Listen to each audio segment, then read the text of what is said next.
Nigeria. Good morning, Nigeria.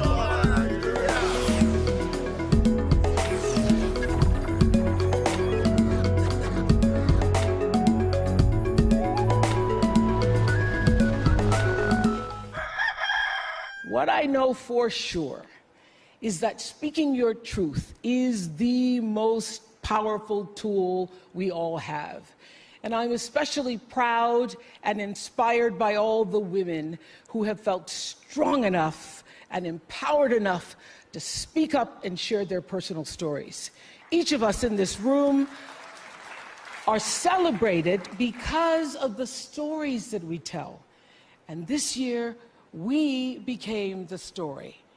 But it's not just a story affecting the entertainment industry.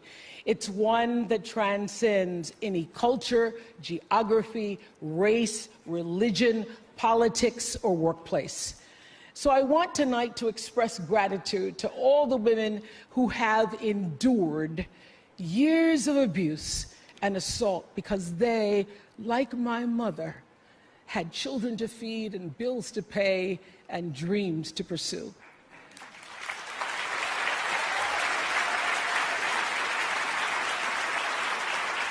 They're the women whose names we'll never know. They are domestic workers and farm workers.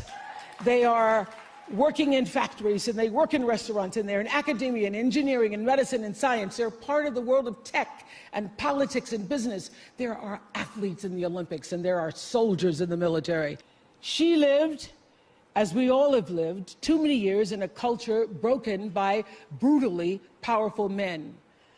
For too long, women have not been heard or believed if they dared to speak their truth to the power of those men. But their time is up.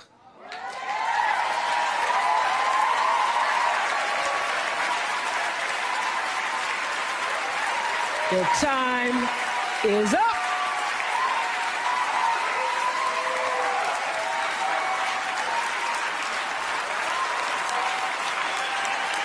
Their time is up.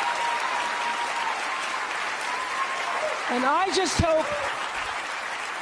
just hope that Reese Taylor died knowing that her truth, like the truth of so many other women who were tormented in those years, and even now tormented, goes marching on. It was somewhere in Rosa Parks' heart almost 11 years later when she made the decision to stay seated on that bus in Montgomery. And it's here with every woman who chooses to say, "Me too." And every man who chooses to listen. In my career, what I've always tried my best to do, whether on television or through film, is to say something about how men and women really behave, to say how we experience shame, how we love and how we rage, how we fail, how we retreat, persevere, and how we overcome. And I've interviewed and portrayed people who've withstood some of the ugliest things life can throw at you, but the one quality all of them seem to share is an ability to maintain hope for a brighter morning, even during our darkest nights. So I want all the girls watching here and now to know that a new day is on the horizon. And when that new day finally dawns, it will be because of a lot of magnificent women, many of whom are right here in this room tonight, and some pretty phenomenal men fighting hard to make sure that they become the leaders who take us to the time when nobody ever has to say, "Me too," again. Thank you.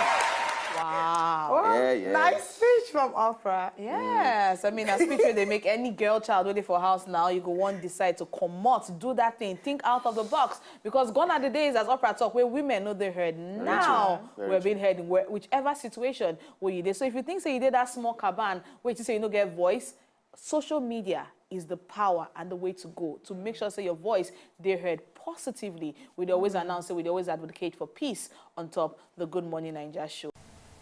To enjoy more of these our Ogbonge videos when you just watch, press this button to subscribe on top of our YouTube page.